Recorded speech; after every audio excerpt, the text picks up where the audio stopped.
할렐루야. 하나님이 함께 하시는 은혜와 평강이 오늘도 주 앞에 나와 예배드리시는 여러분 모두에게 충만하기를 기원합니다.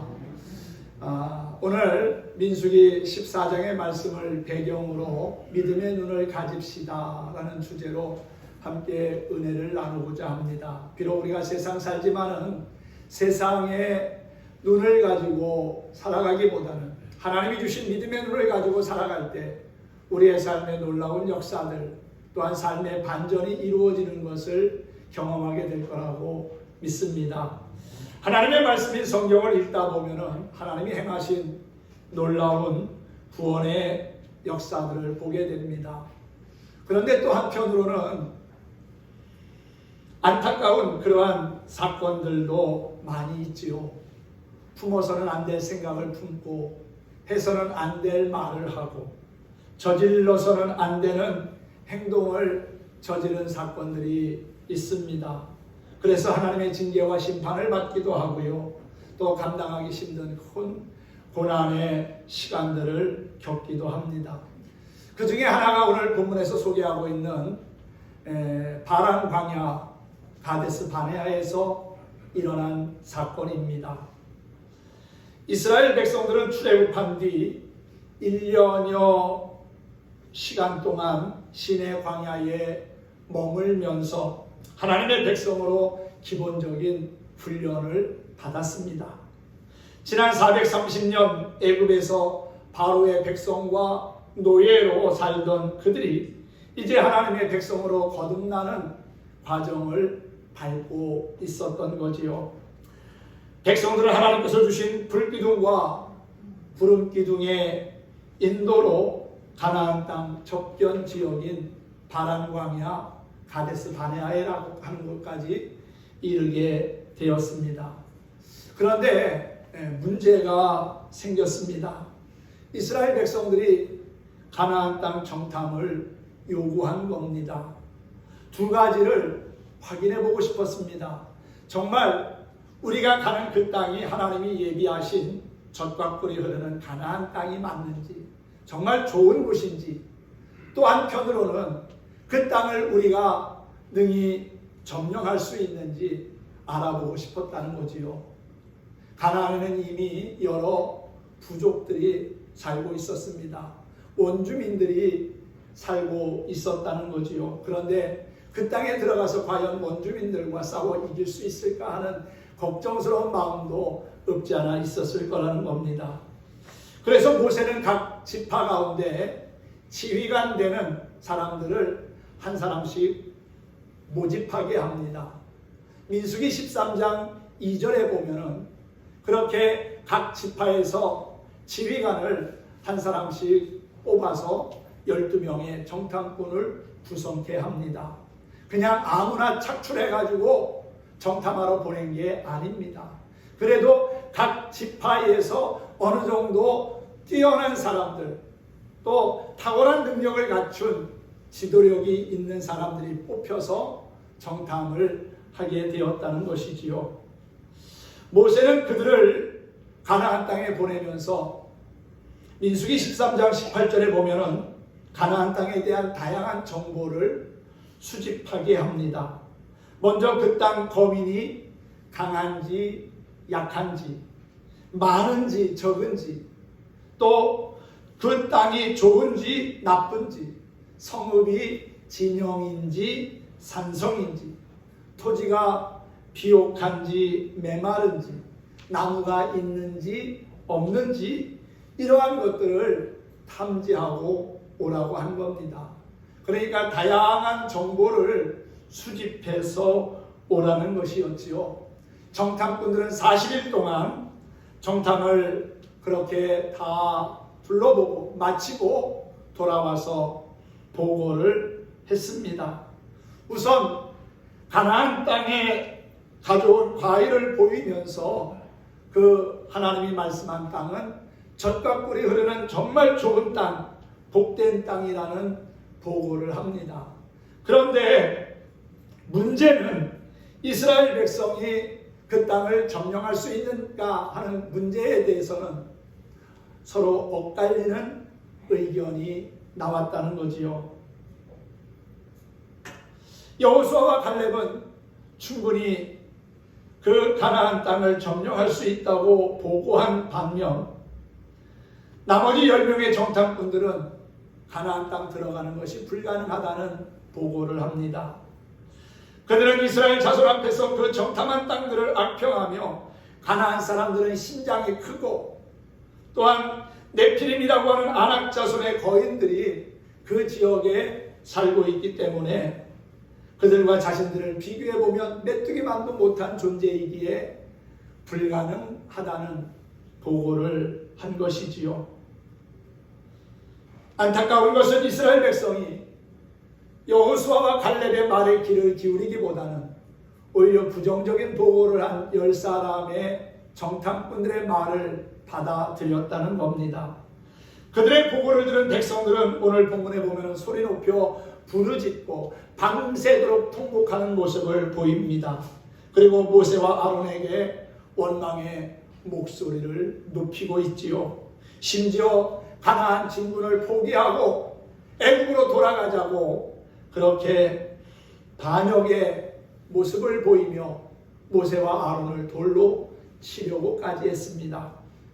그때 하나님이 개입하시고 그들을 징계하셨지요.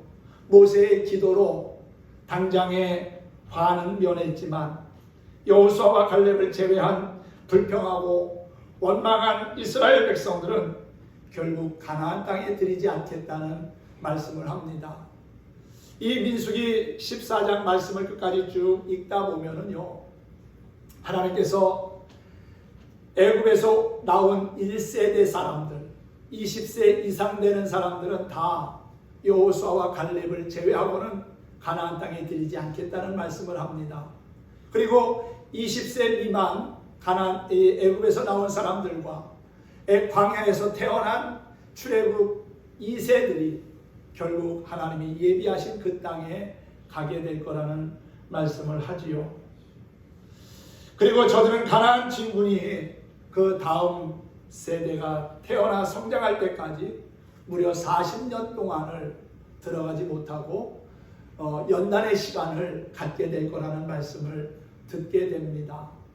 가나안 땅 정탐한 그 40일, 하루를 1년으로 계산해서 40년 동안을 광야에서 생활하게 하실 거라는 거지요. 이제 혹독한 훈련과 연단의 시간이 그들을 기다리고 있습니다. 불순종한 모습이, 또한 하나님에 대한 불신의 모습이 얼마나 혹독한가를 우리는 성경을 통해서 확인해 볼 수 있다는 것이지요. 하나님의 말씀인 성경은 우리가 그냥 일반적인 지식을 가지고 이성을 가지고 읽어서 이해될 수 있는 책이 결코 아닙니다. 하나님의 말씀인 성경은 믿음의 눈을 가지고 보는 겁니다. 사실 이성으로 이 하나님의 말씀을 이해하려고 하면 이해할 수가 없습니다. 왜냐하면 우리의 이성과는 너무나 거리가 먼 내용들이, 기적의 역사들이 성경 속에 기록되어 있기 때문에 그렇습니다. 어떻게 물이 갈라집니까? 어떻게 죽은 사람이 살아납니까? 어떻게 보리떡 5개 물고기 2마리로 5,000명을 먹게 하고 12강줄이를 남길 수가 있습니까? 성경에 나오는 모든 기적의 이야기들은 우리가 이해하려고 이성을 가지고 읽으면 절대 이해하지 못합니다. 성경은 믿는 겁니다. 그래서 믿음의 책이고요. 믿음으로 읽을 때 이 말씀이 살아 역사하는 하나님의 능력으로 내게 다가오는 것입니다. 그러므로 우리는 기도할 때마다 하나님, 나의 믿음의 눈을 열어서 하나님의 말씀을 깨닫게 하시고 이 말씀이 내 안에 살아 역사하는 능력의 말씀이 되게 하옵소서 하는 그러한 바람과 기도를 드리면서 하나님의 말씀을 읽다 보면은 이 말씀이 나에게 생명의 말씀이 되고요, 은혜의 말씀이 될 줄로 믿습니다. 성경 속에 있는 사람들만 하나님께 위대하게 쓰임받았던 사람들이 아닙니다. 오늘을 살아가는 우리들도 얼마든지 그렇게 하나님 앞에 존귀하게 쓰임받는 삶을 살 수가 있습니다. 우리가 믿음의 눈을 가지고 살아가느냐 그렇지 않느냐에 따라서 결과는 달라진다는 겁니다. 여러분, 가데스 바네아라고 하는 곳에서 이스라엘 백성들이 정탐꾼의 긍정적인 보고를 들었다면, 이 10명이 부정적인 보고를 하지 아니하고 긍정적인 보고를 했다면 어땠을까요? 또한 백성들이 여호수아와 갈렙의 이야기를 더 기쁜 마음으로 받아들이고 순종했다면 어떤 결과가 생겼을까요? 아마도 그들은 광야에서 40년 동안 방황하지 않아도 됐을 겁니다. 그리고 약속의 땅 가나안에 더 쉽게 들어갈 수 있었겠지요. 아마도 구약의 역사가 바뀌지 않았겠습니까? 그런데 아쉽게도 그렇지 못했다는 겁니다. 결국 모진 광야의 고통이 시작됩니다. 불평하고 원망했던 출애굽 1세대는 끝내 가나안 땅을 밟지 못하고 광야에서 다 쓰러지고 말았다는 거지요. 그들의 문제가 무엇입니까? 왜 그들은 가나안 문턱까지 왔다가 다시금 돌아가는 40년의 혹독한 훈련의 시간을 가져야만 했습니까? 결론적으로 믿음의 눈이 멀었기 때문이라는 겁니다. 믿음의 눈이 어두워져 있었기 때문이라는 거예요. 지금 자신들이 처한 상황을 믿음의 눈으로 보지 못했기 때문이라는 겁니다. 그럼 여러분, 믿음의 눈이 도대체 뭘까요? 한마디로 하나님의 관점을 가지고 세상을 바라보는 겁니다. 같은 것을 보지만 어떤 위치에서 또 어떤 입장에서 바라보느냐에 따라 다르게 보입니다. 이것이 바로 관점이라는 거지요. 우리가 하나님의 관점에서 세상을 볼 때와 사람의 관점에서 세상을 볼 때 세상은 전혀 다르게 보입니다. 하나님의 관점에서 세상은 영원까지 다 보입니다. 어제, 오늘, 그리고 내일 나아가서 영원한 하나님 나라의 모습까지도 다 볼 수 있습니다. 성경은 우리에게 과거부터 시작해서 창세로부터 시작해서 예수 그리스도가 이 땅에 다시 오실 날까지의 모든 역사들을 기록하고 있습니다. 이 성경을 꿰뚫는 그러한 구속사를 보다 보면은요, 세상적인 시각으로는 이해할 수 없지만 하나님의 관점을 가지고 읽다 보면 이 말씀이 과연 우리에게 놀라운 은혜가 되는 말씀이고 구원의 말씀이라는 사실을 깨닫게 됩니다. 그런데 여러분, 사람의 관점에서 보는 세상은 지금밖에 보이지 않는다는 거예요. 지금만 본다는 겁니다. 어제를 보려고 해도 내일을 보려고 해도 멀리 내다보지 못합니다. 그래서 섣부른 견해로 잘못된 판단을 하고 실수할 때가 많은 것 아니겠어요? 하나님의 관점에서 보는 세상은 하나님이 주인공입니다. 할렐루야. 이 세상의 모든 것을 하나님이 만드셨지요. 우주 만물을 하나님이 창조하셨습니다. 세상은 그냥 자연적으로 만들어진 게 결코 아닙니다. 만드신 분이 분명히 계시는데 그분이 지금도 살아계신 하나님이십니다. 그분은 우리 인간도 창조하신 분입니다. 지금 이루어지는 모든 일들 다 하나님께서 섭리하고 주관하십니다. 하늘의 해와 달과 별이 그냥 우연히 생겨서 우연히 낮과 밤이 바뀌는 것 같지만 결코 그렇지 않습니다. 하나님이 섭리하시고 주관하시기에 모든 천체가 질서 있게 운행되고 있는 거지요. 만약에 우주의 질서가 무너진다면 어떻게 되겠습니까? 아마 이 지구상에 사는 모든 생명체들도 그 생명을 유지하지 못할 겁니다. 하나님은 우리의 눈에 보이지 않지만 지금도 살아 역사하실 뿐만 아니라 온 세상 우주 만물을 통치하시고 다스리시는 전능하신 분입니다. 그분이 우리의 하나님이시고 우리가 그분을 나의 아버지로 믿고 섬기며 예배하는 거지요. 그러므로 우리는 그 하나님을 절대 신뢰하는 믿음을 결코 놓쳐서는 안 됩니다. 하나님의 섭리와 주권 아래 우리가 살아가고 있음이 오히려 감사한 일이지요. 모든 일이 하나님의 뜻대로 이루어지고 있습니다. 그런데 사람의 관점에서 보는 세상은 사람이 주인공이라는 거예요. 사람이 계획하고 세우고 사람이 자기의 뜻대로 모든 것을 진행해 갑니다. 그래서 하나님이 계시지 않은 것으로 착각하고 크게 실수할 때가 많은 것 같아요. 그렇습니다. 우리가 믿음을 가지게 됐다는 것은 한마디로 믿음의 눈이 열리게 되었다는 것을 말하고요. 그리고 하나님의 관점에서 세상을 보게 되었다는 것을 의미합니다. 오늘 본문에 나오는 12명의 정탐꾼은 같은 기간 40일 동안 가나안 전역을 다 돌아보았습니다. 같은 지역을 정탐했다는 거지요. 그러나 그들의 눈이 보는 것은 전혀 달랐습니다. 하나님의 관점에서 바라본 여호수아와 갈렙이 있었는가 하면 사람의 관점에서 바라본 10명의 정탐꾼이 있었습니다. 그 10명의 정탐꾼이 바라본 관점은 어떤 것입니까? 민수기 13장 31절 이하에 보면은요, 이런 말씀이 나오지요. 그와 함께 올라갔던 사람들은 이르되 우리가 능히 올라가서 그 백성을 치지 못하리라.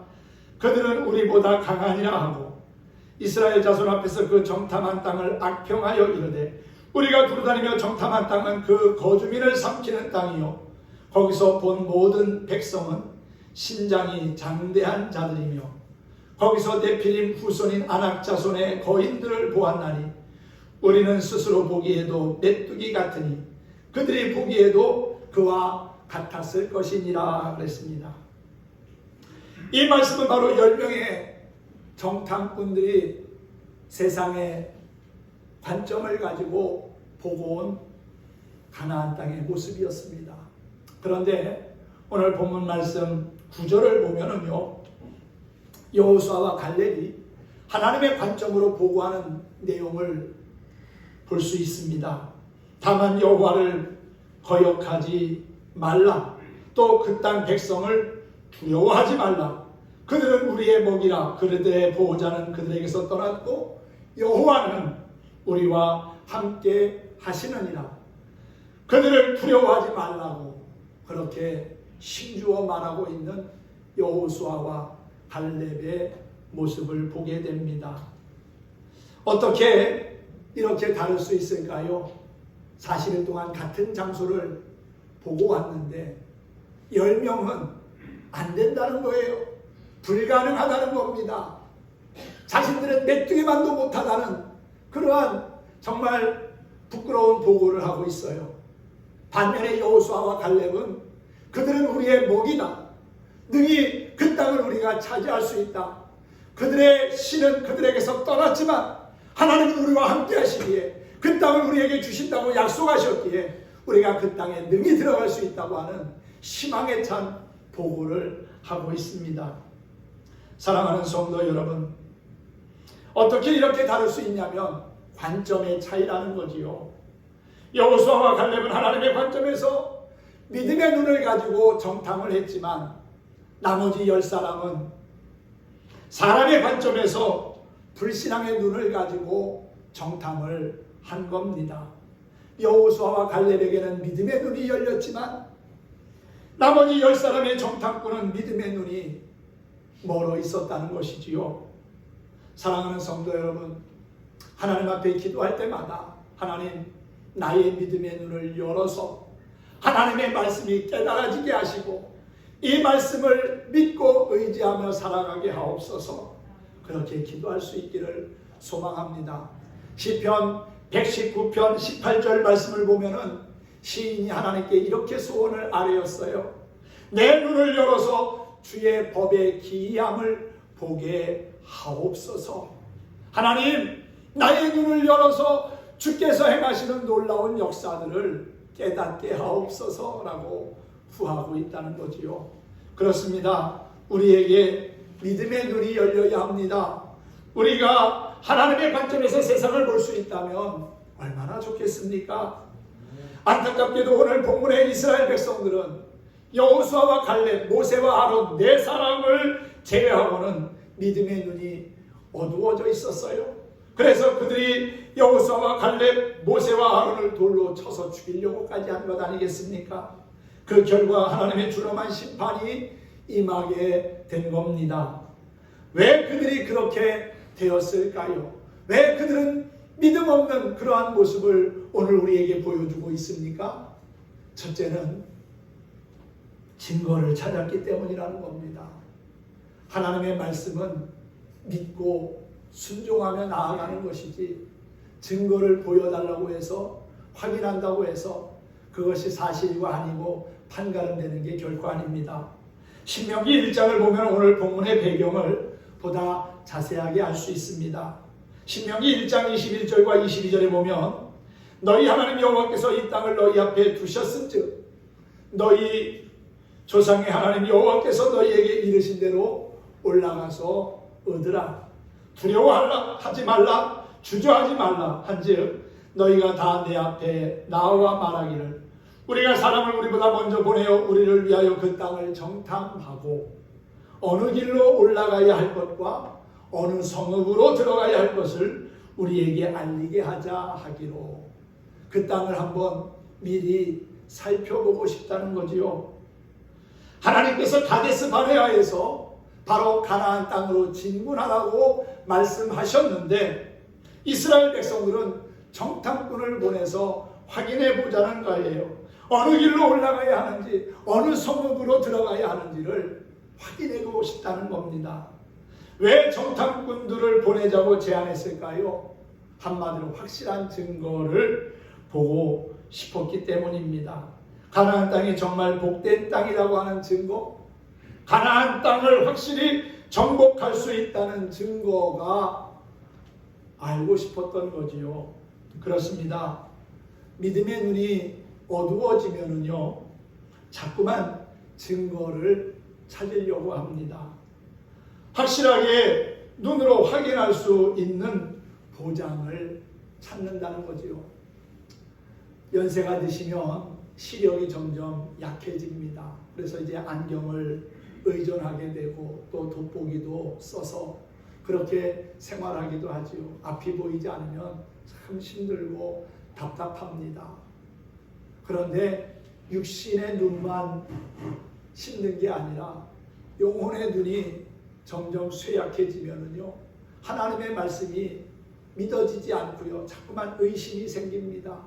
뭔가 눈으로 확인해야 믿을 것 같다고 그렇게 말하지요. 여러분, 비록 우리가 나이가 들어서 육신의 시각은 점점 흐릿해진다 할지라도 우리의 영적인 눈, 믿음의 눈은 밝아지기를 소망합니다. 하나님의 말씀 가운데 믿음의 뿌리를 두고 주의 말씀을 늘 묵상하다 보면 하나님의 말씀이 우리의 눈을 밝혀줄 것이고 빛 가운데로 이끌어줄 것이고 또한 소망 가운데 살아가게 할 겁니다. 여러분, 그렇습니다. 히브리서 11장을 우리가 믿음의 장이라고 말하지요. 믿음은 바라는 것의 실상이요 보이지 않는 것들의 증거라고 했습니다. 선진들이 이로써 증거를 얻었다고 하지요. 믿음으로 모든 세계가 하나님의 말씀으로 지어진 줄 우리가 아나니 보이는 것은 나타난 것으로 말미암아 된 것이 아니니라 그랬어요. 우선 믿음의 눈이 열리면 우리 육안으로 볼 수 없는 것들을 보게 됩니다. 장마철에 먹구름이 온 하늘을 뒤덮고 있을 때 육안으로 보이는 것은 온통 시커먼 구름뿐이지요. 그러나 마음을 열고 보면 구름 너머 태양이 존재하는 것을 믿을 수 있습니다. 마찬가지로 우리 육안으로는 하나님이 보이지 않습니다. 그러나 마음을 열고 보면 지금까지 인도하신 하나님께서 우리의 남은 삶도 이끌어 주실 것을 확신하게 되는 거지요. 또한 믿음의 눈이 열리면 하나님의 말씀 그 자체가 증거가 됩니다. 믿음의 선진들은 눈에 보이는 현상에서 증거를 찾지 않았습니다. 하나님의 말씀 가운데서 증거를 찾았다는 거예요. 아브라함은 나이 75세에 하나님의 부르심을 받았습니다. 본토 친척 아버지의 집을 떠나라는 하나님의 말씀을 그는 붙잡고 떠났습니다. 우리의 신앙은 떠남에서부터 시작되는 겁니다. 어디를 떠나야 합니까? 죄의 자리를 떠나야 합니다. 오만한 자의 자리도 떠나야 합니다. 악한 사단의 유혹의 자리도 떠나야 합니다. 떠나면서부터 우리의 신앙의 여정은 시작되는 거지요. 우리가 죄된 것에서 떠나서 마치 이스라엘 백성들이 애굽을 떠나서 약속의 땅 가나안을 향하여 나아가듯이 우리도 죄의 구성을 떠나서 영원한 천국에 대한 소망을 가지고 믿음으로 나아가는 것이 참된 그리스도인의 모습이라고 믿습니다. 그렇습니다. 아브라함 입장에서는 사실 쉽지 않은 결정이었을 겁니다. 평생을 일궈놓은 그 본토 친척 아버지의 집을 떠난다는 것이 쉬운 결정은 아니었겠지요. 하지만 그는 하나님께서 예비하신 땅을 향하여 나아가기로 결정을 합니다. 결단을 합니다. 그 땅이 어떤 곳인지는 알 수 없지만 하나님이 말씀하셨기에 그 말씀을 근거로 해서 모든 걸 다 정리해서 떠나게 된 것이지요. 아브라함에게 오직 하나님의 약속의 말씀만이 증거였기 때문입니다. 그렇습니다. 믿음의 눈이 열린 사람에게 참된 증거는 오직 하나님의 약속의 말씀뿐이라는 사실입니다. 이스라엘 백성들은 정탐꾼들의 이야기를 들으면서 가나안 사람들이 대단해 보였고요. 또한 그들 앞에 기가 팍 죽고 말았습니다. 그래서 결단코 자기들이 그들을 이길 수 없다고, 물리칠 수 없다고 단정하기에 이르지요. 그리고 자신들은 그들이 볼 때 메뚜기 같은 존재라고 비약하고 있습니다. 여러분, 그런데 눈에 보이는 게 전부가 아닙니다. 사무엘상 16장에 우리가 잘 아는 말씀이죠. 하나님께서 사무엘에게 이스라엘의 새로운 왕을 찾아서 기름을 부으라고 해서 베들레헴으로 갑니다. 베들레헴 이새의 집에 가서 엘리압을 향하여 기름을 부으려고 할 때 하나님이 그의 손을 멈추게 하지요. 여호와께서 사무엘에게 이르시되 그 용모와 신장을 보지 말라. 내가 이미 그를 버렸노라. 나의 보는 것은 사람과 같지 아니하니 사람은 외모를 보거니와 나 여호와는 그 중심을 보느니라 그랬어요. 하나님께서 사무엘을 베들레헴 이새의 집에 보내서 사울 다음의 왕을 기름 붓게 하려고 할 때 사무엘이 보니까 이새의 첫 번째 아들인 엘리압이 마음에 들었습니다. 사울 왕과 비교해 보니까 그렇게 별로 큰 차이가 나지 않고 엘리압이 왕이 돼도 백성들을 잘 이끌 것 같은 생각이 든 겁니다. 그래서 기름을 부으려고 하는데 하나님이 아니라는 거예요. 내가 그를 버렸다고, 그를 외모로 판단하지 말라고 합니다. 다시 말하면 그의 중심을 보라는 거지요. 이미 엘리압의 마음의 중심은 하나님으로부터 멀어져 있었어요. 하나님으로부터 떠나 있었다는 겁니다. 그래서 하나님이 그를 버렸다고까지 그렇게 말하는 것이 아니겠습니까? 사랑하는 성도 여러분, 오늘 10명의 정탐꾼들도 마찬가지입니다. 가나안 사람들의 겉모습만 봤습니다. 하나님께서 저들과 함께 하시지 않는 그 중심을 보지 못했다는 거지요. 그래서 잘못 판단했습니다. 그렇습니다. 우리가 믿음의 눈이 멀면 실수하게 되고요. 잘못 판단할 수가 있다는 거예요. 겉으로 보이는 것만 보고 판단하게 됩니다. 그 중심을 보지 못하니까 그런 것 아니겠어요? 중심을 볼 수 있는 믿음의 눈이 우리 안에 열려지기를 소망합니다. 또한 오늘 14장 1절과 3절에 보면은 백성들이 부정적인 보고를 들으면서 원망하고 불평하고 울부짖는 그러한 모습을 보이고 있지요. 모세와 아론을 원망하면서 온 회중이 그들에게 말합니다. 우리가 차라리 애굽에서 죽었더라면 좋았을 것을, 차라리 광야에서 죽었다면 좋았을 것을, 왜 우리의 처자식을 가나안까지 가서 가나안 사람들에게 모욕을 당하고 죽임을 당하게 하느냐? 애굽으로 돌아가자 반역을 일으키고 있습니다. 하나님은 가나안으로 진군에 들어가라고 하시는데 그들의 불순종이 결국 애굽으로 돌아가자는 목소리를 높이고 있어요. 불순종과 불신앙이 그들의 눈을 어둡게 하고 있습니다.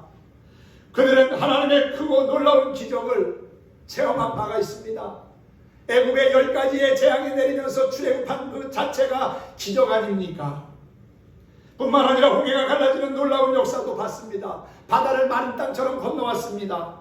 또한 하나님께서 하늘의 양식인 만나를 내려주셔서 지금까지도 그들이 먹고 있습니다. 불기둥과 구름기둥으로 하나님이 그들을 지켜주시고 보호하시며 여기까지 인도해 주셨어요. 그런데 앞으로 가지 못하고 부정적인 보고를 들으면서 밤새도록 통곡하고 원망의 목소리를 높입니다. 애굽으로 돌아가겠다고 고집을 부리고 있습니다. 그렇습니다. 믿음의 눈이 멀면 하나님의 말씀에 순종할 수가 없습니다. 사랑하는 성도 여러분, 혹시 우리에게도 이러한 안타까운 일이 일어나고 있지는 않습니까? 우리는 믿음의 눈을 가져야 합니다. 하나님의 관점을 가지고 볼 수 있어야 합니다. 그러면 약속의 말씀은 우리의 삶 가운데 이루어지고 하나님의 능력을 보게 될 것입니다. 믿음으로 말씀을 보고 듣고 순종하셔서 약속의 땅을 차지하는 복된 성도들이 다 될 수 있기를 예수님의 이름으로 축원합니다. 축복합니다. 오늘도 함께 찬양하면서 말씀을 마치겠습니다. 하나님은 우리를 지키시고 인도하시는 분입니다. 환난을 면케하시고 나의 출입을 지켜주시는 분입니다.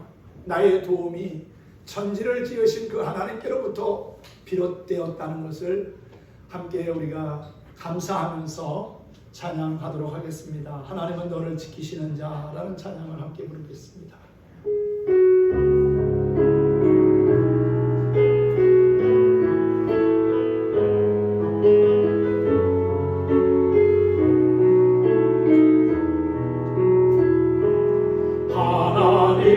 하나님은 너를 지키시는 자, 너의 우편에 그를 대시니 낮에 해와 밤에 달고 너를 해치 못하리. 하나님은 너를 지키시는 자, 너의 환난을 면케하시니 그가 너를 지키시나 너의 출입을 지키시리라. 눈을 들어 산을 보아라. 너의 도움 어디서나 천지 지으신 너를 만드신 여호와께로다. 아멘. 예, 그렇습니다. 우리가 믿음의 눈을 갖고 주님을 의지하며 나아갈 때 하나님은 우리를 가장 안전한 길로 또 가장 좋은 길로 인도해 주시고 보호해 주십니다. 우리는 그곳에서 하나님의 따스한 손길을 경험할 수가 있습니다. 천지를 지으신 하나님만을 바라보면서 비록 빠르지 않을지라도 믿음의 길을 묵묵히 걸어갈 수 있는 저와 여러분 모두가 되기를 예수님의 이름으로 축원합니다.